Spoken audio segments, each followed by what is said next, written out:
Hey everyone, Jonathan Thompson with Zero to Finish. And today I'm going to talk about the excuses we make not to make a film.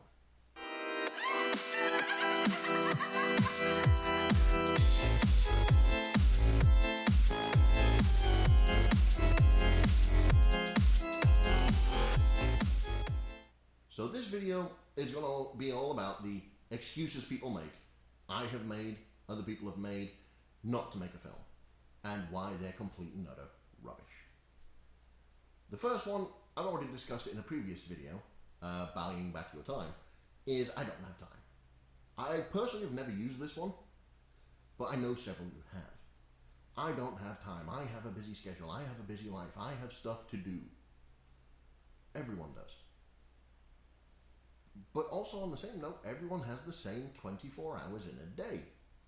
They have the same amount of time you do. The trick is to manage it. A friend of mine is a photographer, as his part-time job. His full-time job is a doctor. He is a physician. He spends 13 hours a day, Monday through Friday, listening to people talk about what's wrong with them and helping them. At the end of the day, he is exhausted. He is wore out. 13 hours a day working. He comes home and he takes pictures because he enjoys it. He wants to take the pictures. When he retires from being a doctor, he wants to go into full-time professional photography. He can't do that if he doesn't take the photos. So he puts the time in. Maybe an hour a day. But his photography profile is really darn impressive. I know I used to work 60 plus hours a week at a day job. Survival job. If you're working 60 hours a week, it's not a survival job. But I also spent 40 hours a week on productions. So I had 2 full-time jobs. Why? Because I wanted to be a filmmaker. I wanted to do this full-time. But I had bills to pay. Instead of sitting down and watching Netflix, instead of watching movies, I would write. I would grab a camera, grab some friends, film something. When I ran a live production theater, I would work 9 hours a day. My partner would be sat there with a cloth and a bucket of water with some soap in it. I would come into the theater through the back door, hold my arms out, get toweled down, get into costume and get on stage. And do it all again the next day. Why? Because it was what I wanted to do. If you want to do something, you will make time. You will find things you can cut out of your life that are eating up your time so that you can make what you want to make. Well, I have a lot of health problems is another one. I have a lot of health problems. I'm always sick. I don't want to do this because of X, Y, and Z illness. In December, I had a stroke. I am currently wearing a heart monitor, but I'm making film. I am still making film. I am still producing. It was a 6-month recovery period. My ability to speak was vastly impacted. As an Englishman, that was just horrendous. How can I possibly mock the peasants if I can't talk to them?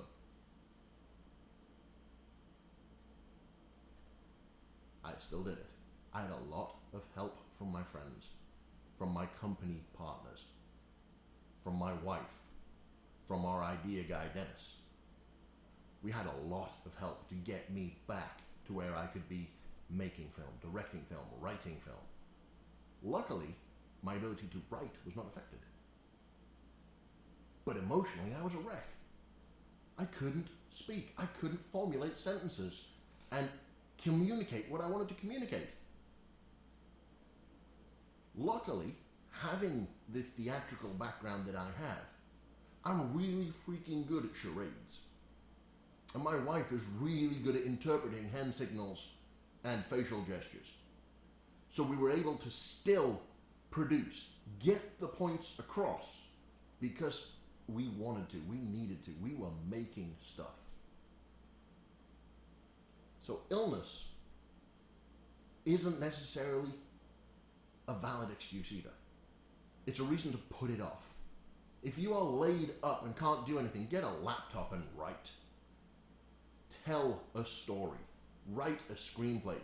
Because illness doesn't last forever. Write. Give other people direction for your idea. Hey, I need you to do this for me because I want to make this. Zoom, WhatsApp, Skype, even Messenger. All of these things can be used to communicate internationally. And they all have video functions. Hey guys, can you hold the camera up so I can see what's going on? A lot of people during the COVID-19 have been doing collaborative films where someone records something on Zoom, someone else edits something, and they piece things together from their home during a world pandemic. Everyone's sick. People are still out creating. I don't have any good locations. You got a house? Put a black sheet up on the wall. Go to Walmart, buy a green sheet, and then green screen something. Learn how to chroma key. When we made The Crow, one of the things we were looking at with The Crow Redemption was how to get that epic feeling with limited locations. The trick was B-roll and black screens. Black box theater exists for a reason. You don't need the audience to see everything in the background. You just need to hint that something is there, and the audience will believe it. If all you have is your bedroom, you can create the illusion of another room. You have all the locations you need, you just don't realize it. Well, I don't have any actors, I don't know any A-listers. You don't need A-listers. You need to be able to tell a story. If you can tell a good enough story, it doesn't matter who's in your story. You don't need to go on IMDb Pro and look at the agents and managers of A-list and B-list actors. It's not going to hurt, but you don't need to. You can make your first film with a bunch of friends in your backyard, in your bedroom. It's your skill as a filmmaker that's on the line, not your friend's ability to act. Well, I don't have any money. It's a zero budget film. It's in the name. I don't have a camera. You got a phone? Most phones now have really good cameras. Just remember to turn it sideways, not vertical. Never turn a phone vertical for filming if you're going to try and make a film of it. All of these things are just excuses. They're reasons to put off making. If you don't make something, no one's going to see it. You can't go to the next level. If you're just going to make excuses for why you haven't made your film, you're never going to make a film. Or you'll make this one film that you've been talking about making for 12 years now. That's it. Because by the time you're done with it, you're so tired because it took so long, you don't want to do this anymore. Stop making the excuses. Get out there and make something. The first things you make, use them as experiments. I've said it time and time again in different videos. Experiment. Put it out there. If a legitimate filmmaker sees it and gives you critical feedback, not the trolls who sit there and go, "Oh, that's crap. Why am I watching this stuff? My eyes are bleeding."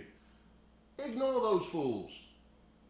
If someone comes up and says, "You know what, that's really good. Have you thought about doing this?" Maybe you haven't. But the next time, What did that guy say? Let me think about that. Let me add that in. So, put the stuff out there that you make. Make the stuff. Put it out there. Ignore the idiots. They'll be out there forever. I had one with my Batman Never Dies fan film trailer. The first trailer. It was done with a single light and a cell phone camera. It was a lot of swooping across the costume, and then the Joker and Batman fading into the same character. It was beautifully done. But someone came on there and said, I would rather watch the bastard child of Batman and Robin and Batman Forever than sully my eyes with this crap. My response was, thank you for watching. Why? Because he watched it. He actually took the time to watch it. He was after me trying to defend my work. Why would I defend my work against someone who's never made something? What possible good would it do me to get into an argument with someone who's never made anything in their life but wants to tell me how crap my thing is? My thing wasn't bad, it was brilliant. I loved it. And about 400 other people loved it. I know, because they all told me. The comments, there was one bad comment, and it was pretty bad. But the guy was a troll, he was after a reaction. He's never made anything in his life. I saw on one of the film forums someone asking for advice, and the advice they were giving was pretty darn good. But someone came back and said, before you go accepting advice from people, why don't you check what they've done on IMDb? IMDb just tells you what someone's been in. It doesn't tell you the quality of the work.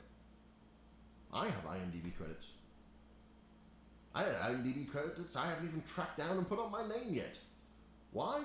I don't care about the IMDb. I know my work is quality. I am proud of my work. People in Hollywood know my work is quality. And I'm proud of that. Why? Because I got out there and I made it. I actually put the excuses aside, got out there, did the work. Now I'm a successful filmmaker. So stop making excuses. Stop putting off that project you want to make. Get out there. Jump in with all 8 feet. I know what you're thinking. 8 feet? Yeah.